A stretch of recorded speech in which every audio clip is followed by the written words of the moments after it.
Bien, entonces, continuando con el camino del agua dentro del edificio, a partir del tanque de bombeo, se produce la elevación del agua hasta su reservorio superior. ¿Por qué? Porque colocamos en la parte más alta de las instalaciones del edificio, de la vivienda, justamente para que después la distribución se realice por gravedad, ¿no? Que sería un método más seguro eh, que utilizar elementos electromecánicos, que si bien se los puede hacer en algún momento, eh, bueno, conllevan mantenimientos, reparaciones y aparte deben estar asociados siempre al suministro de energía eléctrica, ¿no? O sea que cuando colocamos en algunos sistemas vitales, como es el agua potable, eh, mecanismos electromecánicos, deberíamos siempre asociarlo con un grupo generador de energía eléctrica para que, en el caso que el suministro convencional eh, por líneas exteriores falle, haya una segunda fuente de energía eléctrica que pueda seguir manteniendo en funcionamiento el sistema y continuar con la provisión de agua potable. Entonces, preferentemente, se trabaja con la gravedad para la distribución del agua dentro de los edificios, dentro de las viviendas. ¿Sí? Bueno, la elevación desde el tanque de bombeo al otro reservorio que denominamos tanque de reserva se realiza mediante cañerías eh, y un equipamiento electromecánico, bombas automáticas que habíamos visto se ponen en funcionamiento automáticamente y cuando se da una sola opción, que es que el tanque de bombeo tenga agua para enviar al tanque de reserva y que el tanque de reserva no tenga agua y esté pidiendo al tanque de bombeo que le envíe agua. ¿Sí? Esa es la única opción en la cual se cierra un circuito eléctrico y se pone en marcha las electrobombas automáticas. ¿Sí? Habíamos, no recuerdo si habíamos visto cuál es la cantidad ideal de bombas a instalar. Me parece que sí. Y de que les comenté también de que el tema bombas es bastante amplio y que en todo caso lo vemos de forma particular en alguna clase de práctica, pero depende mucho de qué equipamiento existen en el mercado, por lo tanto es preferible asesorarse bien con los comercios o las industrias que proveen este equipamiento y para el caso específico de cada vivienda o industria, según la altura en que se encuentra el tanque de reserva, según la cantidad de accesorios y otros elementos, obtener cuál es la bomba que mejor se adapta por su curva de funcionamiento, que más se adapta a esa situación y a su vez que exista en el mercado, ¿no? Por eso es un tema que si bien lo podemos ver en forma general, como para que ustedes sepan de qué se está hablando cuando se habla con, con los comercios, con los proveedores de este equipamiento, no vamos a profundizar en lo que es el cálculo de, ese, de ese equipo, ¿no? Pero sí podemos darles una idea de cuáles son los parámetros y cómo se trabaja en general para la definición del equipo de bombeo de agua. Bien, eh, habíamos visto la ubicación del tanque de bombeo y teniendo en cuenta que el tanque de reserva recibirá el agua, estaría bueno pensar estratégicamente en el diseño, colocar el tanque de bombeo más o menos alineado verticalmente con la futura locación o ubicación del tanque de reserva, ¿sí? Normalmente los tanques de reserva se suelen colocar sobre una parte de la estructura del edificio que sea capaz de soportar toda esa carga que puede llegar a tener. Entonces, usualmente los tanques de reserva se pueden colocar arriba de los núcleos de circulación vertical. Y eso comprende lo que son las escaleras y los ascensores. Todo ese núcleo de circulación vertical en los edificios suele estar reforzado estructuralmente mediante sistemas que pueden ser de columnas, vigas, tabiques de hormigón armado, pórticos, en fin. Pero de cierta manera ofrecen una gran cantidad de soporte, de vinculación estructural que hace que en la parte superior de ese espacio sea factible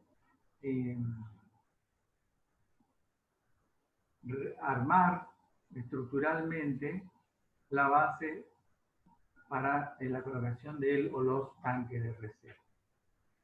Voy a compartir pantalla y entonces lo que veremos hoy va a ser tanque de reserva. Bien, disculpe, ingeniero, ¿le molesto 2 segundos? Sí. Se lo escucha medio bajo. Usted comentó en la primera clase que estaba estrenando micrófono. Quizás si se acerca más al micrófono se lo escuche más fuerte. ¿Me escucha mejor ahí? ¿No? Medio igual nomás. Igual nomás. Entonces, es el otro micrófono. Bueno, lo que pasa es que tengo 2 micrófonos y puede ser. En el panel de control me salen los 2 con la misma denominación, así que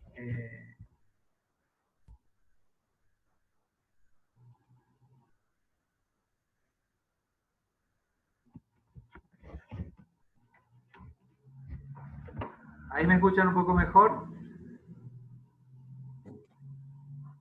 Hola. Igual nomás, ingeniero. Igual nomás. Bueno.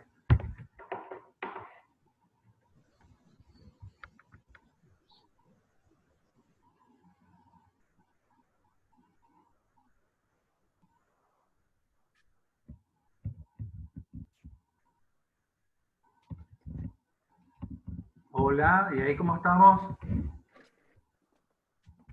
Igual nomás. Sí, igual nomás, ingeniero. O sea, se lo escucha bien, pero es medio bajo el sonido. Yo tengo al máximo, por ejemplo, en la computadora y es como que falta un volumen. Bueno.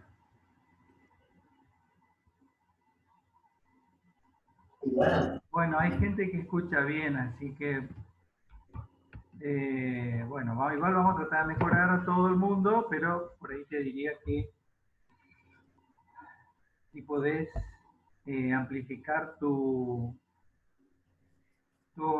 altavoces, por ahí puede andar mejor. Pero bueno, haremos todo lo posible para que se escuche bien. Hay gente que ya me dice que le estoy gritando. Bueno, disculpa. Bueno, bacanudo. Sigamos. ¿Pueden ver entonces la diapositiva con el tanque de reserva? Bien. Perfecto. Muy bien. Esto es un esquema muy completo, bastante completo de lo que sería un tanque de reserva. ¿Qué ocurre? Que el tanque de reserva puede únicamente suministrar agua para el uso sanitario, es decir, para consumo de agua, para cocinar los alimentos, para las instalaciones sanitarias, inodoro, lavatorio, para bañarse, para lavarse las manos, también para limpieza de la vivienda, pero hay otra instancia que hay que tener en cuenta y que es la reserva de agua que en algunos casos hay que proveer para atacar incendios, el agua contra incendios. Esta reserva de agua contra incendio no se debe colocar siempre. Reglamentariamente, se puede colocar siempre, pero reglamentariamente es obligatoria la reserva de agua contra incendio a partir de los 1000 metros cuadrados de superficie cubierta. Entonces, cuando la vivienda, cuando el edificio, cuando la industria tiene más de 1000 metros cuadrados, es obligatorio el uso de una reserva de agua contra incendio, de proveer esta reserva. También tiene que ver la gravedad del producto, o el riesgo, mejor dicho, el riesgo que implica el producto, porque puede ser que una industria tenga menos de 1000 metros cuadrados, pero si está almacenando combustible, por ejemplo, la situación es distinta y entonces la obligatoriedad existe igual. El ingeniero Laporta es especialista en higiene y seguridad y él está mucho más al tanto de las reglamentaciones para atender estas obligaciones respecto a lo que es contingencia en los edificios.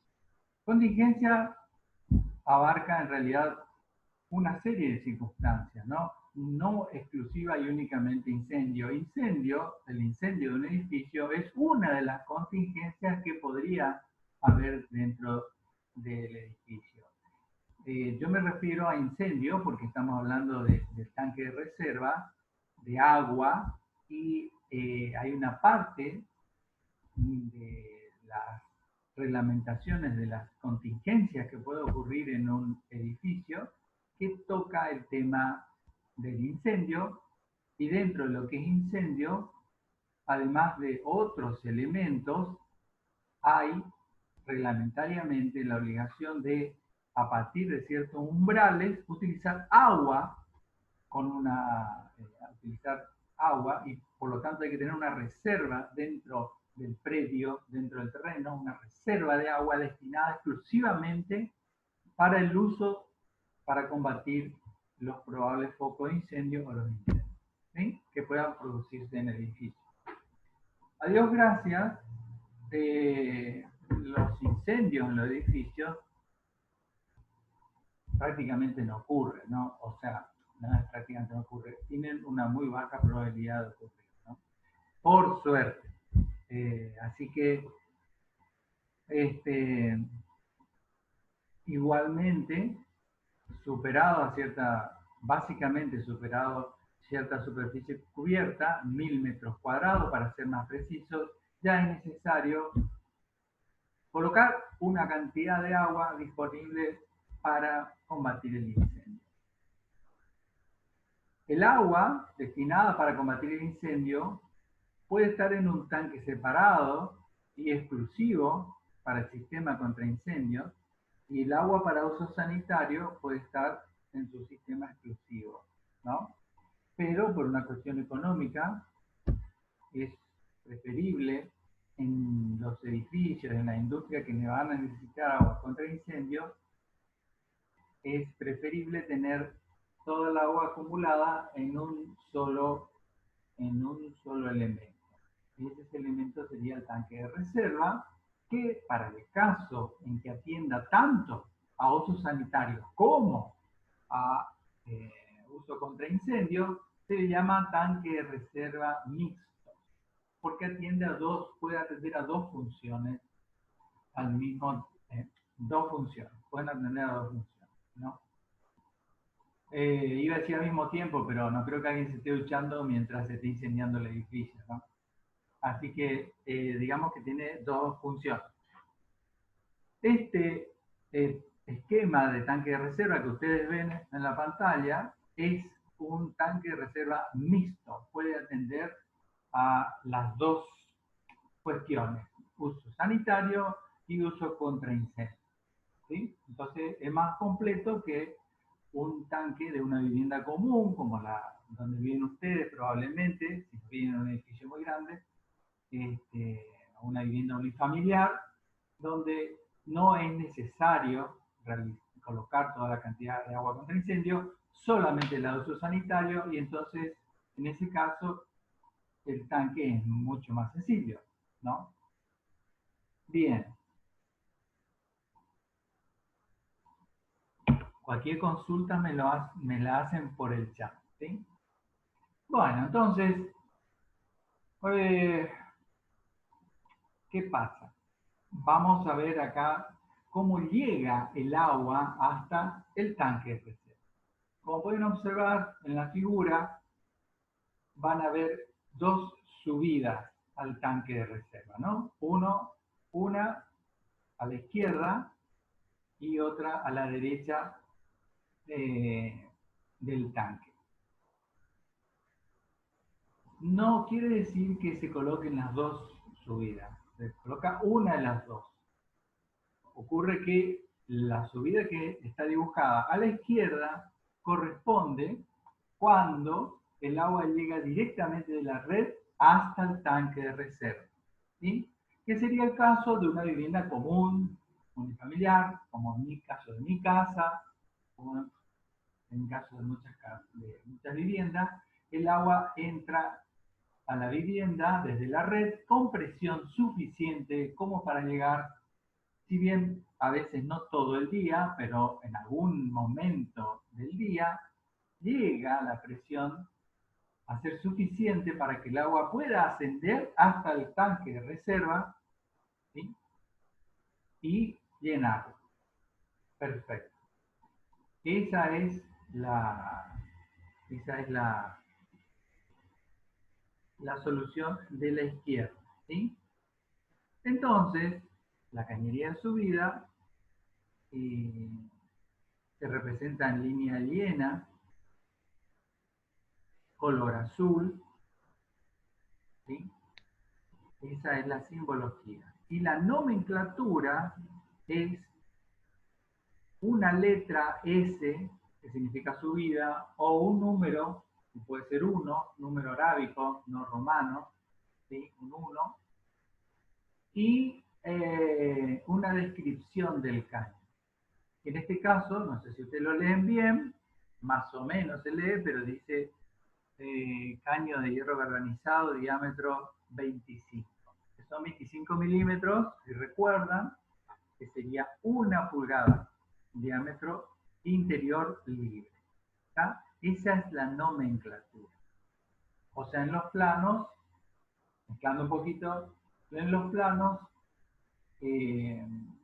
existe lo que se llama la simbología, que es como se dibuja, y la nomenclatura, que es como se escribe cada elemento componente del sistema de la instalación. Entonces, en este caso, este caño, su simbología es una línea continua azul, ¿ah? Y su nomenclatura es, bueno, en forma abreviada, caño hierro galvanizado o caño de ppn, diámetro 25. Tiene que figurar el material y el diámetro en este caso. ¿Está? Y lo que es importante también es que el número o la letra S, en este caso hay una letra S mayúscula, va dentro de un círculo color azul. Eso es también nomenclatura. Un círculo de color azul.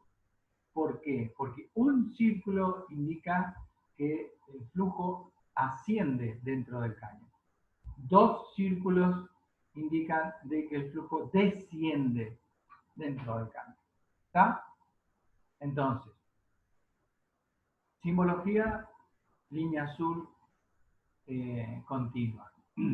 Nomenclatura, material, diámetro y denominación, que puede ser una letra, puede ser un número, y el círculo, que es 1 si es agua ascendiendo, 2 si es agua descendiendo.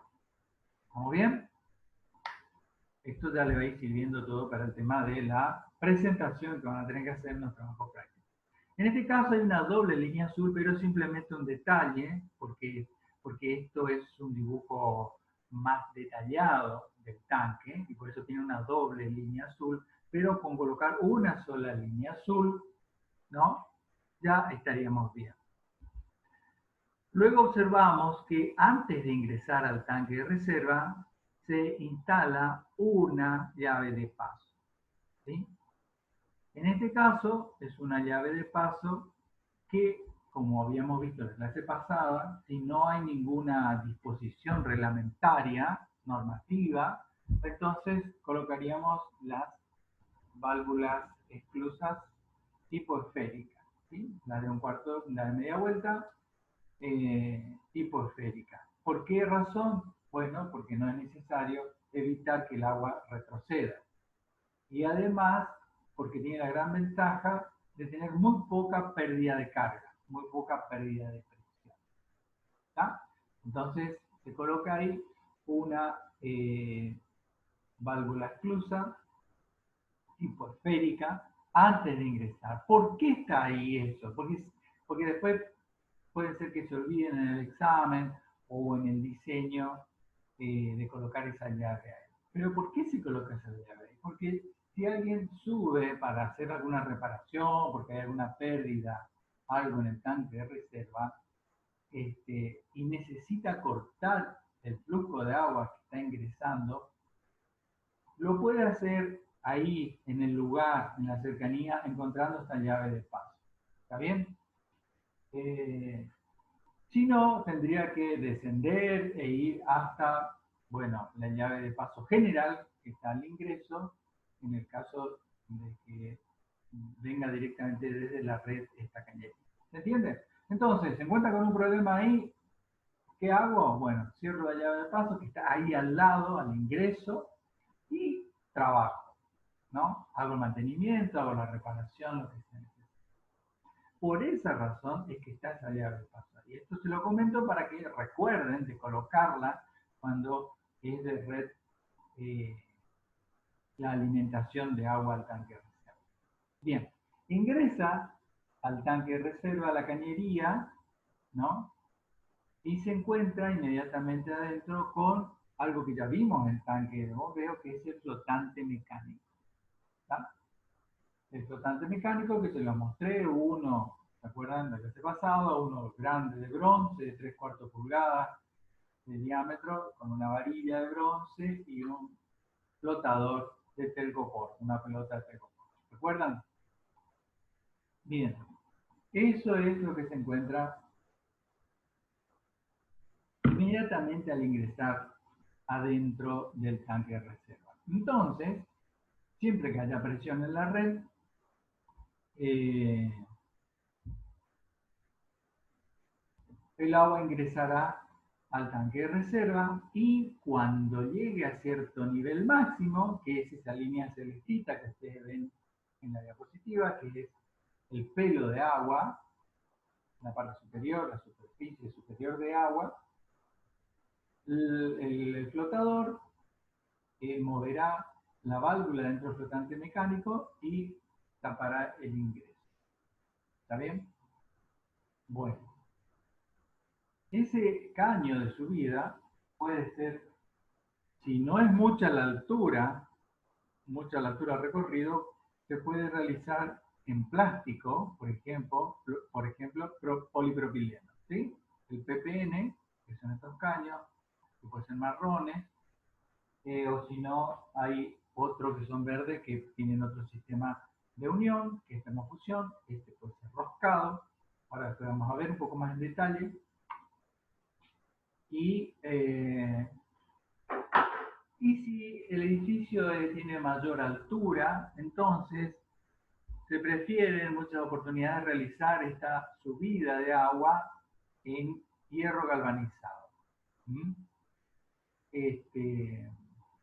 Lo que tiene el hierro galvanizado es que, bueno, puede llegar a producir en menor tiempo, pero estoy hablando de años, la reducción de la sección interior del caño por acumulación de las sales que viene en el agua, el sarro. Creo que la clase pasada le mostré un caño que tenía, un caño de hierro galvanizado justamente, que tenía la parte interior llena de sarro, llena de sales, y habían reducido a 1/3 la sección interna del caño, ¿no? Esto ocurre con este tipo de caños metálicos, pero en mucho tiempo, ¿no? En cambio, con el plástico no se adhieren las sales a las paredes y por lo tanto la reducción de la sección no ocurre por ese tema, ¿sí? Bien, entonces, hemos visto cómo es el ingreso del agua cuando viene directamente de red, con el dibujo a la izquierda. Ahora, si lo que tenemos un equipo de electrobombas automáticas, entonces se producirá el ingreso de la forma que se observa a la derecha del dibujo, ¿no? Vemos también el caño de subida con su nomenclatura, una S dentro de un círculo azul, ¿no? También su descripción, caño de hierro galvanizado, diámetro 25. Vemos que el caño ingresa directamente al tanque de reserva. No hay llave de paso antes del ingreso, porque no tendría sentido. O sea, cuando ustedes van diseñando esto, casi todas las cuestiones que tienen que ver con el diseño tienen un porqué. Entonces, ¿por qué no hay una llave de paso ahí? Porque no tendría ni un sentido. Si cerramos una llave de paso ahí y se ponen en funcionamiento las bombas, ¿qué va a pasar? Probablemente las bombas van a sufrir algún desperfecto porque van a impulsar agua y está cerrada una llave de paso ahí arriba. Entonces, no tiene sentido colocar esa llave de paso ahí.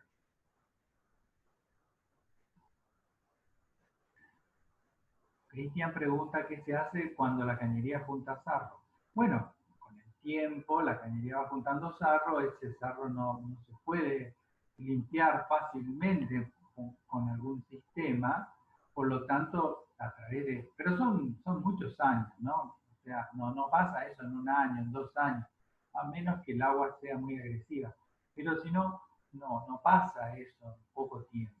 De modo que hasta donde vimos, cuando ocurren esos casos así, simplemente hay que reemplazar la cañería.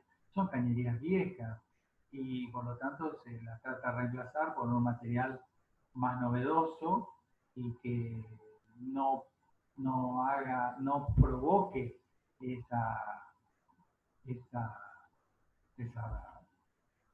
bueno, no junte esa rueda, ¿no? No provoque esa dificultad. ¿Está bien? Bueno, eso es lo que se hace, se cambia la cañería, no queda otra, no se la puede limpiar. A menos que el ingeniero Laporta haya tratado de limpiar algo, pero por lo que hemos visto, no es posible hacerlo. Bien. Continuando entonces, ingresa el agua cuando viene del tanque de bombeo directamente al tanque de reserva. Y aparece ahí el otro elemento, que es el flotante eléctrico, que lo pueden observar inmediatamente al lado del ingreso del agua. Un flotante eléctrico, ¿sí? Ese flotante eléctrico indica lo máximo y el mínimo, el nivel máximo y mínimo del agua en donde se acciona y se corta la acción de las bombas. Tiene su par, ¿dónde? En el tanque de bombeo. Y ahí está el circuito. Tanque de reserva, tanque de bombeo y las electrobombas automáticas. Ahí están los tres conectados y con su única variante de cierre eléctrico que pone en funcionamiento la bomba, que ya les expliqué hace un momento. ¿Ok? Bien. Entonces, cuando viene el tanque de bombeo, no hay llave de paso al ingreso, no hay flotante mecánico, porque no tiene sentido un flotante mecánico. Si hubiera flotante mecánico, la bomba empujaría ese flotante mecánico si estuviera en funcionamiento. Y si el flotante mecánico es tan robusto que logra tapar el ingreso de agua, pondría en riesgo el funcionamiento de las bombas, ¿ok? O sea, no tiene sentido que haya un flotante mecánico ahí tampoco, ¿está? Y sí existe el flotante eléctrico que está asociado con el funcionamiento de las bombas, ¿ok? Bien, entonces ahí están los dos casos de ingreso de agua al tanque de reserva, uno desde red y el otro desde tanque de bombeo. ¿Está bien? Muy bien.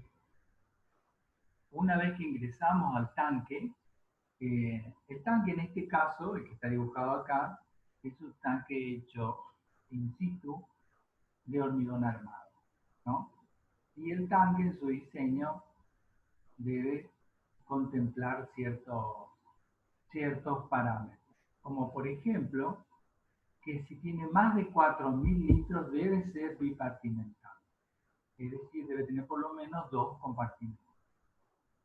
Entonces, en este caso, como pueden ver, este tanque de hormigón armado tiene un tabique divisorio que se observa en el centro del dibujo, ¿sí? ¿Para qué se divide el volumen de agua? Simplemente para poder realizar la limpieza del tanque, sin que el edificio deje de tener ese servicio. Entonces se limpia la mitad del tanque, mientras la otra mitad continúa proveyendo de agua a todo el edificio, la vivienda o la industria. ¿Ok? Bien. Y se hace de una vez por vez. Yo les voy a indicar ahora cómo se realiza esa limpieza a través del manejo de las válvulas. Bien. Por otro lado, si fuera con tanques de plástico, bueno, se colocarían 2 tanques de plástico en forma independiente, uno al lado de otro, por ejemplo, ¿sí? También se pueden poner más, pero por lo menos se colocarían 2. Recuerden que si se corta la transmisión, hacemos 10 minutos de descanso, armamos los mates de vuelta y luego les paso el link. ¿Está bien? Otro detalle es que las uniones entre tabiques y losas de fondo tienen un chanfle a 45 grados, ¿no? De mínimo 20 centímetros de longitud. Es para evitar los bordes vivos donde podrían juntarse suciedad, tierra. Entonces,